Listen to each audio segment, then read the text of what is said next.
Students, स्वागत है आपका be learning tutorial YouTube channel में।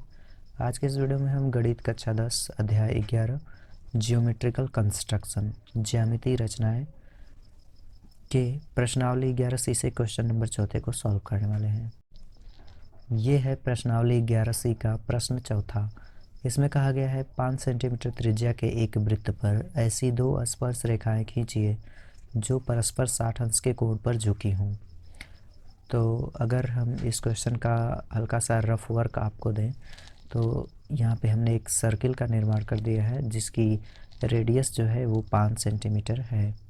इस बिंदु को हम Q मान लेते हैं और इस बिंदु को हम R मान लेते हैं और इसकी जो दूरी है वो 5 सेंटीमीटर की है।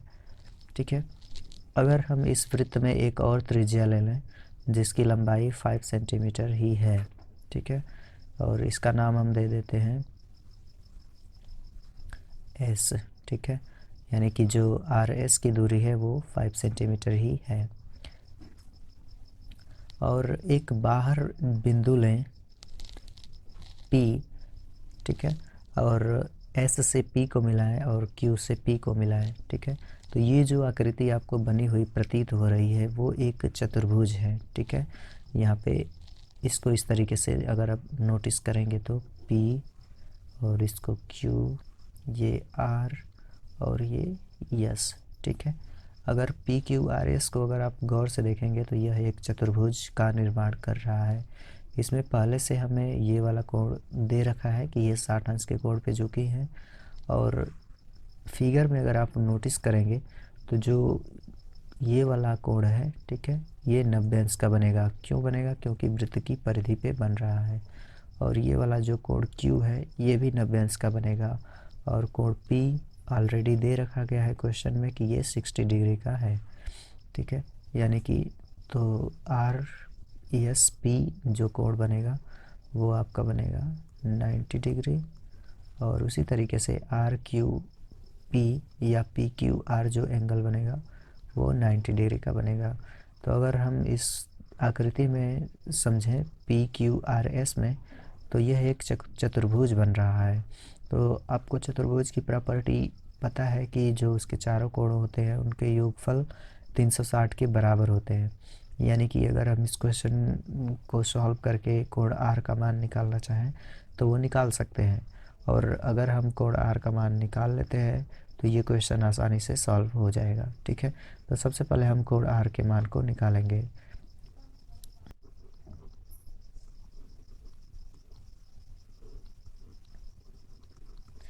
दी गई आकृति PQRS एक चतुर्भुज है, तो चतुर्भुज की जो प्रॉपर्टी होती है वही हम लगा देंगे।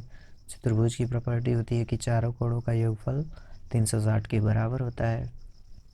तो यहाँ से हम कह सकते हैं कि कोण P प्लस कोण Q प्लस कोण R प्लस कोण S is equal to 360 degree.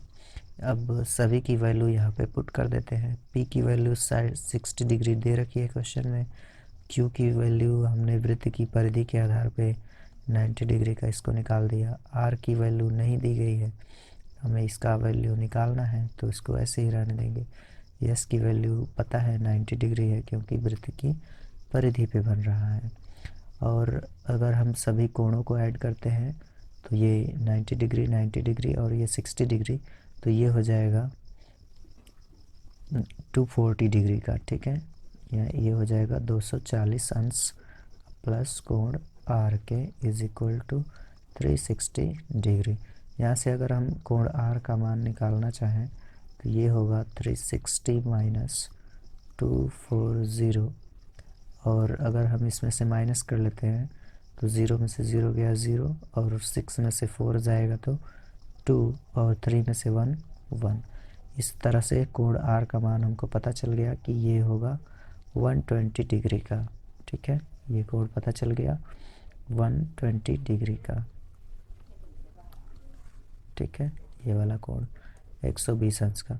तो अगर हम तीन कोण को अच्छे तरीके से बना देते हैं तो जो चौथा कोण होगा यानी कि जो बाहर बनेगा, जहाँ से हमें क्वेश्चन में कहा गया है कि ये 60 अंश के कोण पे झुकी हैं, वो ऑटोमेटिकली 60 डिग्री का हो जाएगा। यानी कि अगर हम ये वाला कोण क्यू वाले को 90 अंश बना देते हैं और बिंदु आर पे 120 अंश के कोण की रचना कर लें और बिंदु एस पे 90 डिग्री का कोण बना लें और इससे होती हुई एक रेखा बढ़ा करके खींच दें और क्यू से होती हुई एक रेखा खींच दें, तो जहाँ पे ये दोनों रेखाएं कट करेंगी वो ऑटोमेटिकली 60 डिग्री का ही बनेगा। तो आइए समझते हैं कि कैसे इसे सॉल्व करेंगे। ठीक है, तो सबसे पहले हम एक स्केल ले लेंगे और एक प्रकार ले लेंगे। ठीक है, और 5 सेंटीमीटर त्रिज्या का हमें एक वृत्त खींचना है, तो 5 सेंटीमीटर त्रिज्या इस स्केल पे प्रकार की सहायता से माप लेंगे। तो हम इसको 5 सेंटीमीटर माप लेते हैं। ये देख सकते हैं ये 5 सेंटीमीटर ही है। ठीक है, अब हम एक इससे सर्किल का निर्माण कर लेंगे कुछ इस प्रकार से। ठीक है, ये 5 सेंटीमीटर त्रिज्या का एक वृत्त बन चुका है।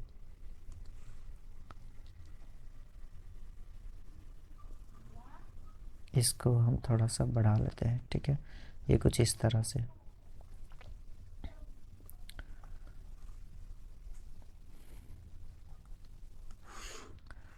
अब हम इसका नाम दे देते हैं। इसका नाम हम देंगे Q और इसका R। ठीक है, अब हमें अगले स्टेप में बिंदु R पे 120 अंश का कोण बनाना है, क्योंकि हमने ये प्रश्न में ऑलरेडी कर रखा है कि बिंदु R पे हमें 120 अंश का कोण बनाना है। तो बिंदु R पे हम 120 अंश के कोण की रचना करेंगे। कैसे करनी है, ये प्रकार को उठाएंगे और बिंदु R पे नुकीला वाला भाग रखेंगे और इसकी रेडियस को आप थोड़ा सा कम कर लीजिएगा, कुछ इतना। ठीक है, और एक चाप काटेंगे इस तरह से, और जो चाप आपने कट किया है तो आपको ये वाला पॉइंट मिला है। इस पॉइंट पे आपको प्रकार का नुकीला वाला भाग रखना है और इसको इस दिशा में रोटेट करके एक चाप काटना है।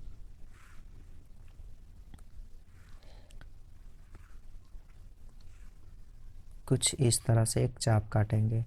अब जो आपको ये पहला कट मिला, ये वाला, इस पे प्रकार का नुकीला वाला भाग रखना है और जिसमें आपने पेंसिल लगा रखी है उसको थोड़ा इस तरह से घुमा के एक जो आपने पहले चाप कट किया था उसी पे एक कट लगा देना है, कुछ इस तरह से। ठीक है, और अब बिंदु R और इस कट से होती हुई एक इस पे परिधि पे एक रेखा खींच लेंगे स्केल की सहायता से। तो ये हमने एक स्केल ले ली है और इन बिंदुओं से मिलाती हुई एक रेखा खींच लेंगे।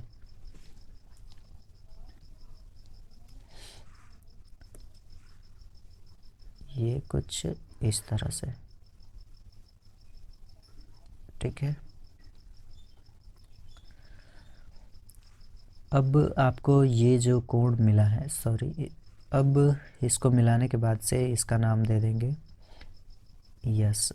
ठीक है, जो QR की डिस्टेंस है वो है 5 सेंटीमीटर और जो SR की डिस्टेंस है वो भी है 5 सेंटीमीटर।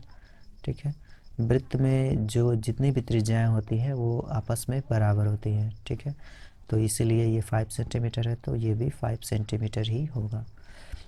अब हमने यहाँ पे 120 अंश के कोण की रचना कर ली है। ये वाला जो कोण था कोण QRS यानी कि जो कोण R है वो 120 अंश का बना लिया है। अब हमने प्रश्न में इसको थोड़ा सा सॉल्व किया था। Q पे हमें 90 डिग्री का बनाना है और S पे भी 90 डिग्री का कोण बनाना है। तो सबसे पहले तो अब हमें बिंदु Q पे 90 डिग्री का कोण बनाना है और बिंदु S पे 90 डिग्री का कोण बनाना है। तो इसके लिए हम एक प्रकार लेंगे और सबसे पहले हम बिंदु S पे 90 अंश का बना लेते हैं। तो बिंदु S पे प्रकार का नुकीला वाला भाग रखेंगे कुछ इस तरह से। तो कुछ इस तरीके से यहाँ पे रखना है। बिंदु S पे रखने के बाद से इसको थोड़ा सा इस दिशा में रोटेट करके एक चाप कट करेंगे। ठीक है, कुछ इस तरह से। सेम आपको यही काम नीचे भी करना है। यहाँ पे बिंदु Q पे रखेंगे,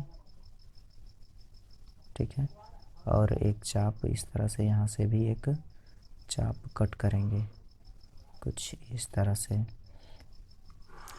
अब जो आपको ये वाला कट मिला है पहला, ये वाला, इस पे प्रकार रखेंगे और इस दिशा में इसको घुमा के यहाँ पे प्रकार रखेंगे और इस दिशा में इसको घुमा के इसको बिल्कुल हिलाना डुलाना कुछ नहीं करना है।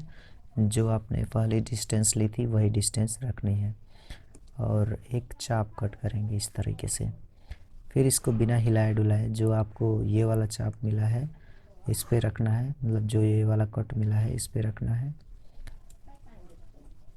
और इसको थोड़ा सा इस दिशा में रोटेट कर लेना है और एक चाप कट करना है इस तरीके से। और फिर इसको बिना हिलाए डुलाए एक इधर की तरफ घुमा लेना है और वहीं से एक फिर से एक इस तरीके से चाप कट कर लेना है कुछ इस तरह से। फिर इसको उठा करके जो आपको ये वाला कट मिला था इस पे रखना है, बिल्कुल इसको हिलाना नहीं है कुछ, ठीक है। और इसको थोड़ा सा इस दिशा में रोटेट करके एक इस प्रकार से चाप कट करेंगे, ये कुछ इस तरीके से, ठीक है। और जो आपको कुछ कटान बिंदु मिले हैं ये वाला और ये वाला, इससे होती हुई एक इस साइड में रेखा खींच लेंगे स्केल की सहायता से। तो ये हमने स्केल ले ली है और स्केल की सहायता से इन बिंदुओं से होकर जाती हुई एक रेखा खींच लेंगे कुछ इस तरीके से।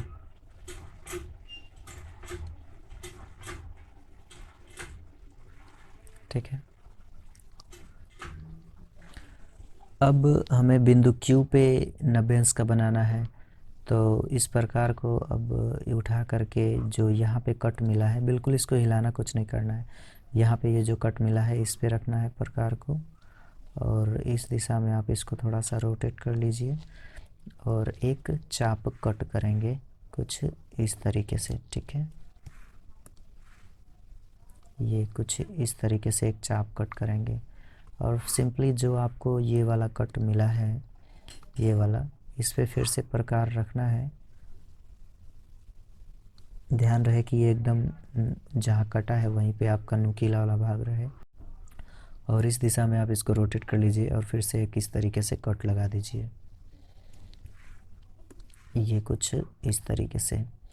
अब इसको बिना हिलाए डुलाए वहीं से फिर से आप इसको इस तरह से इस दिशा में रोटेट कीजिए और एक चाप इस प्रकार से कट कर लीजिए और फिर से इसको बिना हिलाए डुलाए जो आपको ये वाला कट मिला है इस पे रखना है और इस दिशा में रोटेट करके जो आपने ऊपर चाप कट किया था उस पे एक इस प्रकार से कट लगा देना है कुछ इस तरीके से। अब आपको कुछ बिंदु मिले हैं उनसे होती हुई एक रेखा खींच देनी है, जैसे कि इस वाले बिंदु से और इस वाले कटान बिंदु से होती हुई एक इधर की तरफ में एक रेखा खींच देंगे स्केल की सहायता से। तो ये हमने स्केल ले ली है और स्केल की सहायता से इन बिंदुओं से होकर जाती हुई एक रेखा खींच लेंगे।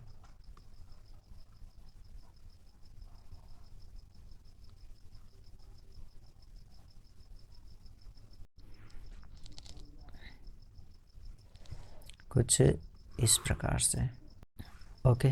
तो इसका अब नाम दे देंगे P और ये जो कोण बना है वो 60 डिग्री का बना है और जो ये वाला यस कोण बना था वो बना था 90 डिग्री का। ये वाला जो एंगल है ये बना है 90 डिग्री का। तो इस तरीके से हमने इस क्वेश्चन को सॉल्व कर लिया है। तो फाइनली ये क्वेश्चन कंप्लीट हो चुका है। अब हमें रचना लिख देनी है, जो स्टेप्स हमने किए करे हुए हैं वही हम लिख देंगे। तो सबसे पहले तो हम कुछ बिंदुओं के नाम दे देते हैं क्योंकि जब रचना लिखेंगे तो उसमें वे काम आएंगे। तो हम इसका नाम दे देंगे m1 और इसका m2 और इसका x1 इसका x2, उसी तरीके से हम इसका नाम देंगे x3, इसका x4, इसका x5, और इस वाले जहाँ पे ये कट किया है इसका नाम देंगे x6, और यहाँ पे जो कट किया है इसका नाम देंगे x7। ठीक है, ये इसलिए हम इन सभी का नाम दे रहे हैं क्योंकि जब रचना लिखेंगे तो उसमें ये सभी पॉइंट इंक्लूड किए जाएंगे। ठीक है, तो इसका रचना जो है आपको वीडियो के एंड पॉइंट में मिल जाएगा, तो वहाँ से आप इसको पॉज करके वीडियो को इसका स्क्रीनशॉट ले सकते हैं। Thanks for watching.